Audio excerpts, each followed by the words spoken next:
Hamısı bir düşüncə təqdim edir və hər biri insanları özünə tərəf çağırır. Və insanlar da çalışırlar ki, həmən bu təlimlərdən özünə xoş gələni seçsin. Lakin görürsən ki, bir müddət sonra işlər qaydasında getmir və təqdim edilən bu yaşam tərzi insanı qane etmir, insanın ehtiyaclarını tam ödəmir. Görür ki, nəsə qəlbində bir boşluq var, ruhunda bir boşluq hiss edir. İnsanda olan bu boşluğu görür və başlayırlar yenidən başqa bir nəzəriyyə yaratmağa, başqa bir cərəyan yaratmağa. Məqsəd budur ki, səni əllərində saxlasınlar, səni öz istədikləri kimi idarə etsinlər. Görürlər öz boşluqların, öz zəifliklərin. Amma bundan mübarizə aparırlar.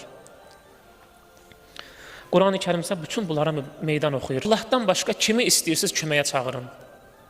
Bütün filosofları yığın, bütün alimləri yığın, müdrikləri yığın. Kimi istəyirsiniz Allahdan başqa köməyə çağırın. Amma bilin ki, bunun bərabərini gətirə bilməyəcəksiniz. Nə qədər çalışsaz ki, bunun bərabərini gətirəsiniz, bu İslamın təqdim etdiyi bir model təqdim edəsiniz, bu mümkün deyil, bacara bilməyəcəksiniz. Hər hansısa bir çalışmağınızın nəticəsində yenə nöqsanlı bir iş meydana gələcək.